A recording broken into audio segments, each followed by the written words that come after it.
오키나와는 일본에서 분리독립하여 자주 독립국이 되겠다. 최근 오키나와에서 일본에 대한 분리독립 움직임이 일어나고 있습니다. 과거의 이름은 유큐왕국, 현재는 일본의 땅이 되었지만 과거에는 엄연한 자주독립국이었던 유큐왕국은 우리나라와도 적지 않은 인연이 있었습니다. 고려시대 몽고의 침략에 끝까지 맞서 싸우던 삼별초가 마지막으로 다다른 곳이 유큐왕국이었고, 이 때문에 많은 고려시대의 흔적들이 오키나와에서 발견되고 있습니다. 이런 오키나와가 일본에서 독립하여 자주국가가 되거나 아니면 한국에 아예 편입되어 한국의 일부가 되겠다는 놀라운 이야기를 하고 있습니다. 이번 시간에는 오키나와가 한국과 연합하여 일본의 독립을 선언하겠다고 발표하고 있는 상황과 제7광구를 완전히 한국의 것으로 되찾을 수 있는 이유에 대해 자세히 알아보겠습니다. Fact King. 과거 순수 독립국가였던 유큐왕국은 조선왕조실록에서는 유구국이라고 불리웠고, 명나라와 조선에 종종 조공을 바치기도 했었으며, 조선에서 태풍을 만나 표류한 어민들이 있으면 구조해서 조선으로 돌려보내주기도 하는 등 우리와는 나름 인연이 적지 않은 나라였습니다. 하지만 일본의 제국주의로 인해 침략을 받고 한국이 일본에 강제 병합당하기 31년 전인 1879년 유큐왕국은 일본의 무력 침공에 의해 강제로 일본에 편입되어 버리고 지명마저 오키나와로 바뀌어 버렸습니다. 이후 오키나와의 독립을 위해 오키나와의 독립운동가들은 아주 힘겨운 투쟁을 해왔는데요. 한국의 독립운동가들은 일본군의 박해를 피해 중국으로 이동하거나 여러 장소로 이동을 하면서 독립운동을 지속할 수 있었지만, 오키나와는 작은 섬이라 일본군을 피할 곳도 없었고 다른 나라로 이동하여 독립운동을 할 수도 없었습니다.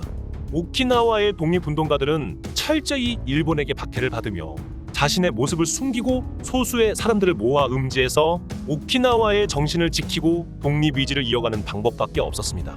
제2차 세계대전이 끝나고 한국은 독립군들의 활약을 인정받아 자주독립을 이룰 수 있었지만, 오키나와는 미국의 점령지가 되었고, 이후 미국은 오키나와를 독립국으로 인정하지 않고 일본에 반환을 하게 됩니다. 독립국 유큐왕국은 주민들의 독립 열망을 뒤로한 채 독립하지 못한 채로 일본으로 다시 편입돼 버리는 악몽 같은 상황을 맞이하게 된 것입니다.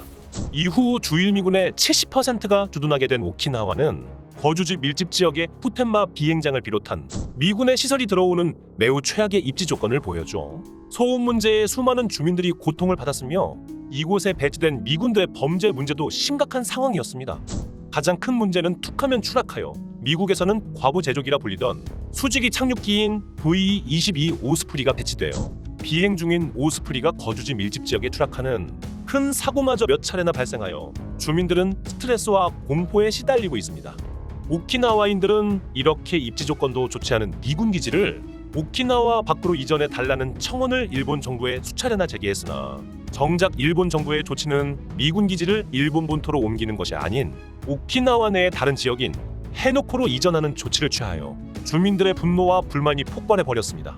현재 오키나와의 상황은 일본에 의한 유큐 차별이며 식민지배다.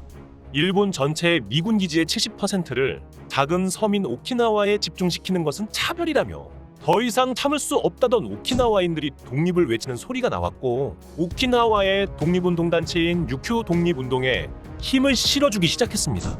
이에 오키나와의 정치가들도 나서 유큐국의 분리독립을 주장하기 시작했고, 일본 3인당 소속의 테루야 간토쿠 중의원은 오키나와 드디어 야마토에서 독립이라는 글을 통해 오키나와가 이렇게 차별을 받느니 일본으로부터 독립하는 게 낫다며 진지하게 독립을 생각하고 있다고 밝혔습니다. 시민들 뿐만이 아니라 정치인들까지 나서 오키나와의 독립을 주장하기 시작한 것입니다. 마스야마 야스카스, 유코쿠대 교수 등이 주도로 하는 유큐 민족독립종합연구학회에서는 오키나와 독립을 위한 실질적인 움직임에 들어갔으며, 유엔의 산하기관인 유엔 탈식민화 특별위원회에서도 오키나와를 탈식민지 운동지역으로 지정하는 등 본격적인 독립운동에 들어가고 있습니다. 이처럼 주민들의 투표와 더불어 오키나와의 분리독립 움직임이 본격적으로 시작되고 있는 가운데, 군사력이 없는 오키나와가 과연 독립을 유지할 수 있느냐는 이야기가 나왔습니다. 이에 오키나와의 독립단체들은 한국군과의 연계를 주장했고, 아예 한국군을 주둔시키자는 이야기가 나오고 있습니다. 오키나와가 주민들의 투표로 독립에 성공하게 되면 그 이후 일본이 다시 자위대를 이끌고 들어와 무력을 이용해 오키나와를 실질적으로 지배하려고 할 가능성이 매우 높고 중국마저 오키나와를 노리고 있어 아무 무력도 없는 오키나와가 방어를 위한 수단으로서 한국군을 끌어들이려는 것은 당연하다면 당연할 수밖에 없는 선택입니다. 일본에서 겨우 독립을 했는데 다시 일본에게 지배당하는 것은 있어선 안 될 일이며 중국도 진심으로 오키나와를 빼앗기 위해 발을 들여놓고 있는 상황이라 이들을 막기 위해선 반드시 한국군이 필요한 것입니다. 특히 중국은 오키나와를 손에 넣기 위해 류큐가 과거 중국의 땅이었다는 역사 날조를 하면서 오키나와의 마술을 뻗치고 있습니다. 중국의 해군이 태평양으로 진출할 수 있는 관문인 대만과 센카쿠 열도를 점령하고 그 다음 오키나와를 손에 넣는다면 미국의 앞마당인 태평양길이 열려 중국은 대함대를 미국으로 보낼 수 있다고 계산하고 있습니다. 때문에 중국은 이미 수년 전부터 오키나와의 스파이를 비롯해 음지와 양지에서 수많은 현지인들을 돈으로 매수했고 이들을 이용하여 오키나와를 중국이 흡수하려는 계획을 착실히 진행하고 있습니다. 오키나와 현지인들 사이에서는 일본과 중국의 야유 앞에서 오키나와를 안전하게 지키려면 한국군을 끌어들이거나 아니면 한국령으로 오키나와를 편입시켜 한국의 제주도처럼 자치지역으로 만들자는 주장이 나오고 있습니다. 한국군이 오키나와로 들어오게 되면 오키나와의 안보는 걱정할 필요가 없어지고 한국인들도 오키나와를 많이 찾아올 것이기 때문에 지역 경제도 살아난다는 것입니다. 실제로 관광 수입이 대부분인 오키나와는 대부분의 수입을 관광객들의 소비에 의존하고 있고 코로나가 터지기 전까지만 해도 한국인들이 많이 찾아와 지역 경제를 활성화시켜줬기 때문에 오키나와를 한국이 먹여 살렸다고 해도 과언이 아닐 정도였습니다. 또한 오키나와인들이 한국인들에 대해 매우 호감을 가지고 있는 것도 한몫하고 있는데요. 전 세계에서 관광객들이 찾아오는 오키나와의 특성상 여러 나라의 사람을 접할 기회가 있는 오키나와인들은 오키나와를 찾아오는 해외 관광객들 중에서 한국인들의 매너가 가장 좋다며 엄지를 치켜 세울 정도입니다.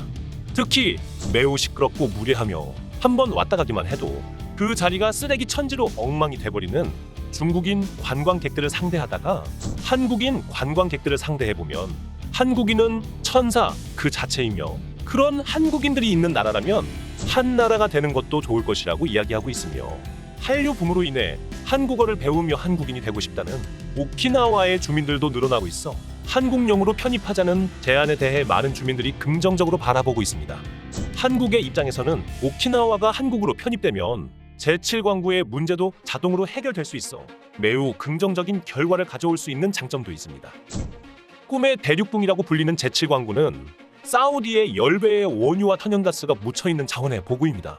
제주도 남쪽 바다부터 일본의 오키나와 해구까지 이어진 대륙붕으로 서울의 약 124배인 82,000제곱킬로미터의 면적을 가지고 있습니다. 미국 우드로 윌슨 연구소는 7광구가 위치한 대륙붕 전체에 천연가스는 약 175조에서 210조 입방피트가량이 매장되어 있을 것으로 예측했으며 원유 매장량도 미국 전체 매장량의 4.5배인 1000억 배럴에 달할 것으로 추정하고 있습니다. 유가를 배럴당 $50로 단순히 계산해도 경제적 가치는 무려 우리 돈 5,600조 원에 이르러 아시아의 페르시아만이라는 별명이 붙을 정도입니다. 한국은 7광구의 가능성에 예전부터 주목하였고 1970년도에 이 지역을 7광구로 설정하고 영유권을 선포했습니다. 우리도 산유국이 될 수 있다는 기대감에 부풀었으며 제7광구라는 대중가요마저 등장했습니다. 하지만 우리의 부풀어 오른 산유국의 꿈은 일본의 방해로 실행되지 못하였습니다. 일본은 한국의 7광구 영유권 선포에 강하게 반발했으며 한일 간 서남의 해저 지역은 공유 대륙붕이기에 등거리 원칙에 의해 중간선으로 영유권을 나눠 가져야 한다고 주장했습니다. 거기에 경제 원조 중단 카드까지 꺼내들어 압박해 당시 힘이 없던 한국 정부로서는 일본과 타협하여 7광구를 한일 공동개발구역으로 바꾸고 양국이 반드시 개발을 같이 해야 한다는 협약을 맺었습니다. 하지만 협정 발효 후에도 제대로 된 시출을 하지 못했는데요. 1886년 몇 차례 공동 탐사를 진행한 후 일본이 경제성이 없다며 탐사를 중단해버렸기 때문입니다. 당시 기술력이 부족했던 한국은 일본의 주장을 받아들일 수밖에 없었지만 지금은 기술력은 충분히 되지만 양국이 함께 해야 한다는 독소 조항 탓에 독자적인 시추가 불가능한 상황입니다. 전문가들은 일본이 공동개발을 그만둔 이유가 경제성이 아닌 다른 속셈이 있다고 분석하고 있습니다. 2029년에 협정이 끝나면 일본이 독자적인 영유권의 주장이 가능하기 때문입니다. 한국이 영유권을 선언하던 1970년도만 하더라도 대륙붕의 영유권은 대륙붕이 시작된 나라에 귀속된다는 자연 연장설이 대세였으나 1985년 리비아 몰타 대륙붕 사건을 계기로 국제적 분위기가 반전이 돼요. 지형이 아닌 거리를 기준으로 영유권을 갈라버렸습니다. 때문에 지금은 7광구의 영유권은 오키나와가 있는 일본이 가져갈 수밖에 없는 상황이 되었습니다. 하지만 오키나와가 한국령이 되면 일본과의 문제는 깔끔하게 해결되게 됩니다. 7광구 자체가 오키나와 해역에 포함된 지역이기 때문에 오키나와가 일본의 소유가 아니게 된다면 일본은 더 이상 7광구에 대한 영유권 분쟁을 할 수 있는 명분 자체가 사라지기 때문에 일본과의 독소 조약이 끝나는 2029년에는 한국이 제7광구를 완전히 독점할 수밖에 없게 됩니다. 그야말로 초대박 잭팟이 터지게 되는 것입니다. 한국이 산유국이 되어 자원대국이 되는 미래, 그것은 결코 꿈이 아니며 충분히 현실화 가능한 미래로 찾아오고 있습니다. 한국과 같이 일본에게 나라를 빼앗겼던 오키나와인들은 동병상련의 입장을 가진 한국이라면 오키나와인들의 마음을 알고 함께 할 수 있을 것이라고 이야기하고 있습니다. 한국인들과 오키나와인들은 서로를 잘 이해하고 함께 할 수 있는 파트너가 되기엔 부족하지 않은 관계가 될 것입니다. 시청해 주셔서 감사합니다. 여러분들의 구독과 좋아요는 매우 큰 힘이 됩니다.